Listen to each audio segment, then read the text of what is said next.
ಕೆಲವೊಮ್ಮೆ ಜೀವನದಲ್ಲಿ ಎಲ್ಲವೂ ನಮ್ಮ ವಿರುದ್ಧ ನಡೆಯುತ್ತಿರುವ ಹಾಗೆ ಅನಿಸುತ್ತದೆ. ನಾವು ಯೋಚಿಸೋದು ಆಗೋದಿಲ್ಲ. ನಂಬಿದವರು ದೂರ ಹೋಗುತ್ತಾರೆ.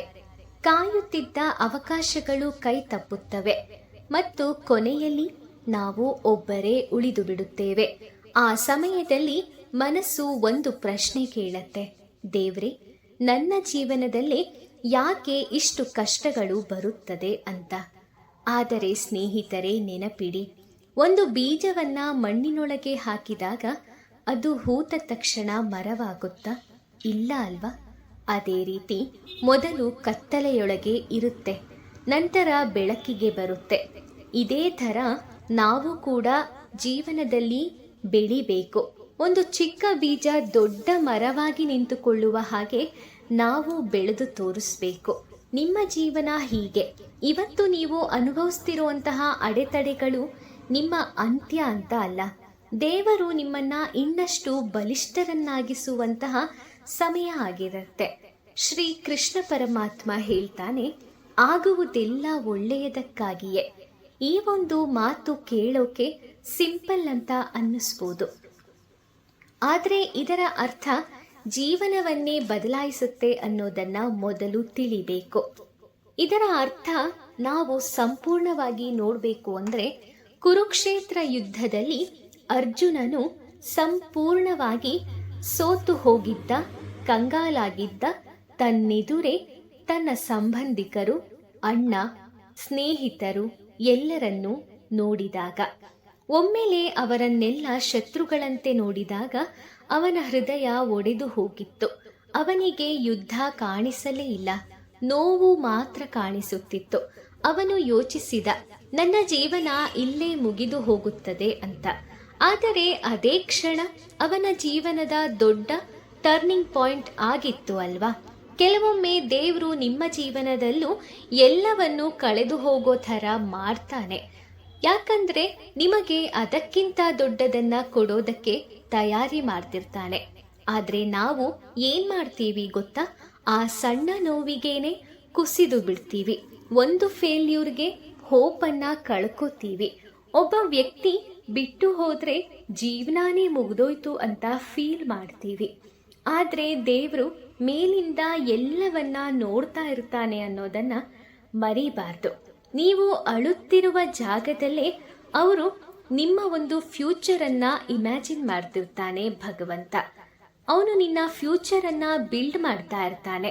ಒಂದು ಬಟರ್ಫ್ಲೈ ಹುಟ್ಟೋ ಮೊದಲು ಏನಾಗತ್ತೆ ಗೊತ್ತಾ? ಅದು ಕೋಕೋನೊಳಗೆ ಕಂಪ್ಲೀಟ್ಲಿ ಸ್ಟ್ರಗಲ್ ಮಾಡ್ತಾ ಇರತ್ತೆ. ಹೊರಗಡೆ ಬರೋಕೆ ತುಂಬಾನೇ ಕಷ್ಟಪಡ್ತಾ ಇರತ್ತೆ. ಆ ಸಮಯದಲ್ಲಿ ಯಾರಾದರೂ ಅದಕ್ಕೆ ಹೆಲ್ಪ್ ಮಾಡಿ ಕೋಕೋನನ್ನ ಕತ್ತರಿಸಿದ್ರೆ ಅದು ಬದುಕೋದೇ ಇಲ್ಲ. ಯಾಕಂದ್ರೆ ಆ ಸ್ಟ್ರಗಲ್ ಅದಕ್ಕೆ ಶಕ್ತಿಯನ್ನ ಕೊಡುತ್ತೆ. ಹಾಗೆ ದೇವರು ಕೂಡ ನಿಮ್ಮ ಜೀವನದಲ್ಲಿ ಪ್ರತಿಯೊಂದು ಸ್ಟ್ರಗಲ್ ಅನ್ನು ರೀಸನ್ ಇಲ್ಲದೆ ಕೊಡೋದಿಲ್ಲ. ನೀನು ಮೆಂಟಲಿ ಸ್ಟ್ರಾಂಗ್ ಆಗಬೇಕು ಅಂತ, ನೀನು ಮೆಚೂರ್ ಆಗಬೇಕು ಅಂತ, ನೀನು ಫ್ಯೂಚರ್ನಲ್ಲಿ ದೊಡ್ಡ ಜವಾಬ್ದಾರಿಯನ್ನ ಹೊರೋವಷ್ಟು ಬಲಿಷ್ಠನಾಗಬೇಕು ಅಂತ. ಆದ್ದರಿಂದ ಈಗ ಎಲ್ಲವೂ ಸ್ಲೋ ಆಗಿದೆ ಅಂದರೆ ನಿಮ್ಮ ಜೀವನ ಮುಗಿದಿಲ್ಲ. ದೇವರು ಇನ್ನೂ ನಿಮ್ಮ ಜೊತೆ ಇದ್ದಾನೆ ಅಂತ ಅರ್ಥ. ಕೆಲವರು ಕೇಳ್ತಾರೆ, ನಾನು ಇಷ್ಟು ಪ್ರೇಯರ್ ಮಾಡಿದ್ರು ಯಾಕೆ ನನಗೆ ಒಳ್ಳೆ ವಿಶ್ ಜೀವನದಲ್ಲಿ ಫುಲ್ಫಿಲ್ ಆಗೋದಿಲ್ಲ ಅಂತ. ಆದರೆ ಒಂದು ನಿಜ ಏನು ಗೊತ್ತಾ? ನೀನು ಕೇಳಿದ್ದು ಒಳ್ಳೆಯದೇ ಇರ್ಬೋದು, ಆದರೆ ದೇವರು ಕೊಡೋದು ಅದಕ್ಕಿಂತ ಒಳ್ಳೆಯದು ಇರ್ಬೋದಲ್ವಾ? ಮಗು ಚಾಕು ಕೇಳಿದ್ರೆ ತಾಯಿ ಕೊಡೋದಿಲ್ಲ, ಅದಕ್ಕೆ ಮಗು ಅಳ್ಬೋದು. ಅಮ್ಮ ನನ್ನನ್ನು ಪ್ರೀತಿಸ್ತಿಲ್ಲ ಅಂತ ಫೀಲ್ ಮಾಡ್ಬೋದು. ಆದರೆ ತಾಯಿಗೆ ಗೊತ್ತಿರುತ್ತೆ ಅಲ್ವಾ, ಅದು ಮಗುವಿಗೆ ನೋವು ಕೊಡುತ್ತೆ. ಹಾಗೇನೆ ದೇವ್ರಿಗೂ ಕೂಡ ಗೊತ್ತು ಯಾವುದು ನಿಮ್ಮ ಜೀವನಕ್ಕೆ ಸರಿ ಅಲ್ಲ ಅಂತ, ಯಾವುದು ನಿಮ್ಮ ಜೀವನಕ್ಕೆ ಸರಿ ಅಂತ. ಅದಕ್ಕಾಗಿ ದೇವರ ನಿರ್ಣಯನೇ ಕೊನೆ ಮತ್ತು ಉತ್ತಮ ನಿರ್ಣಯ. ಕೆಲವರು ನಿಮ್ಮ ಜೀವನದಿಂದ ಹೊರಗಡೆ ಹೋಗ್ತಾರೆ.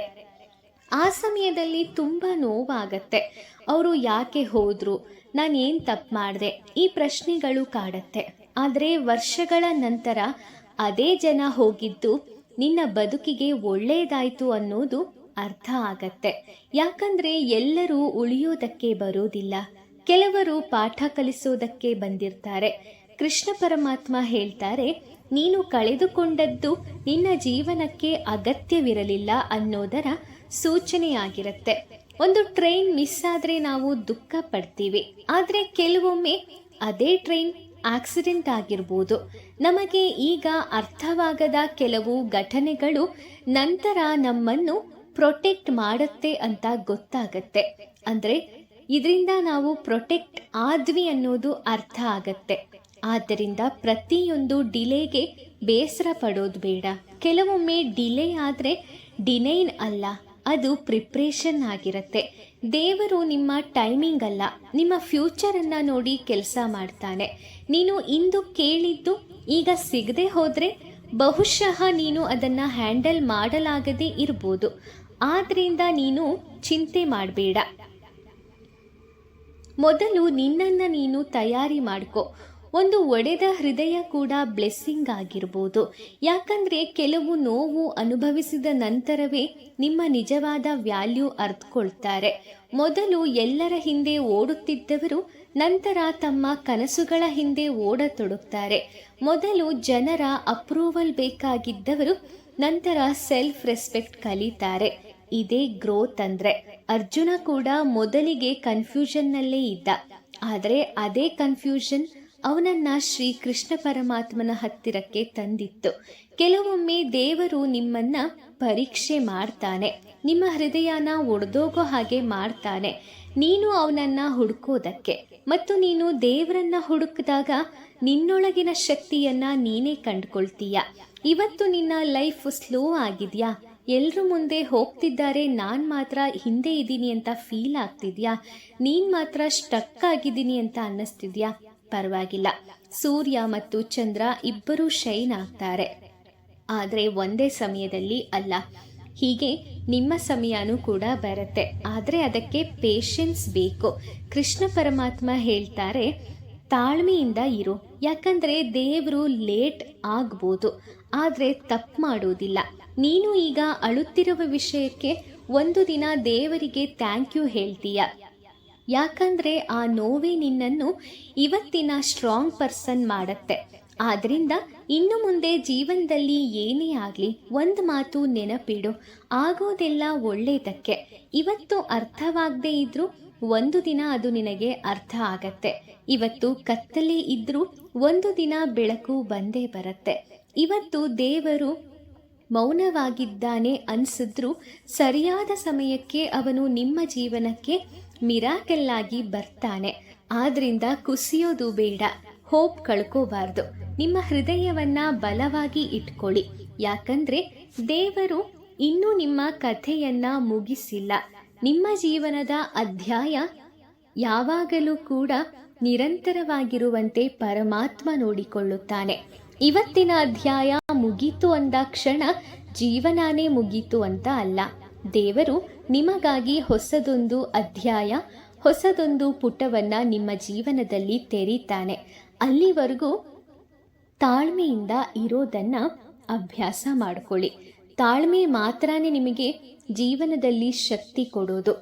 ತಾಳ್ಮೆ, ನಂಬಿಕೆ, ಭಗವಂತನ ಮೇಲಿರುವಂತಹ ಭಕ್ತಿ, ನಮ್ಮೊಳಗಿರುವಂತಹ ಆತ್ಮಾಭಿಮಾನ ಅಥವಾ ಸ್ವಾಭಿಮಾನ, ಆತ್ಮವಿಶ್ವಾಸ, ಇವು ಮಾತ್ರನೇ ಜೀವನದಲ್ಲಿ ನಮಗೆ ಕೊನೆವರೆಗೂ ಉಳಿಯುವಂತಹ ಆಸ್ತಿ.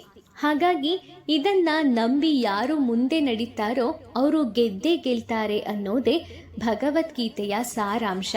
ಭಗವದ್ಗೀತೆಯನ್ನ ಕೃಷ್ಣ ಪರಮಾತ್ಮ ಕೇವಲ ಅರ್ಜುನನಿಗೆ ಮಾತ್ರ ಉಪದೇಶಿಸಿಲ್ಲ, ಪ್ರತಿಯೊಬ್ಬ ನೊಂದ ಮನುಷ್ಯರಿಗೂ ಉಪದೇಶ ನೀಡಿದ್ದಾನೆ. ಇದನ್ನ ಓದಿದರೆ ಖಂಡಿತ ನಮ್ಮ ಆಲೋಚನೆಗಳು ಬದಲಾಗತ್ತೆ, ಆಲೋಚನೆಗಳಿಗೆ ತಕ್ಕಂತೆ ಜೀವನಾನು ಬದಲಾಗತ್ತೆ. ಏನಂತೀರಾ ಸ್ನೇಹಿತರೆ? ಈ ಅದ್ಭುತ ಸಂದೇಶ ನಿಮಗೆಲ್ಲರಿಗೂ ಇಷ್ಟ ಆಗಿದೆ ಅಂತ ನಾನು ಅನ್ಕೊಳ್ತೀನಿ. ವಿಡಿಯೋ ಇಷ್ಟ ಆಗಿದ್ರೆ ಲೈಕ್ ಮಾಡಿ, ಶೇರ್ ಮಾಡಿ, ಹಾಗೆ ನಮ್ಮ ಚಾನಲ್ಗೆ ಸಬ್ಸ್ಕ್ರೈಬ್ ಆಗಿ. ಮುಂದಿನ ವಿಡಿಯೋದಲ್ಲಿ ಮತ್ತೆ ಭೇಟಿ ಮಾಡ್ತೀನಿ. ಓಂ ಶ್ರೀ ಕೃಷ್ಣಾಯ ನಮಃ. ಆ ಕೃಷ್ಣ ಪರಮಾತ್ಮ ನಿಮಗೆಲ್ಲರಿಗೂ ಒಳ್ಳೆಯದನ್ನು ಮಾಡಲಿ. ಈ ಸಂದೇಶ ಇಷ್ಟ ಆಗಿದ್ರೆ ಶ್ರೀ ಕೃಷ್ಣಾರ್ಪಣ ಮಸ್ತು ಅಂತ ಕಮೆಂಟ್ ಮಾಡಿ. ಧನ್ಯವಾದಗಳು.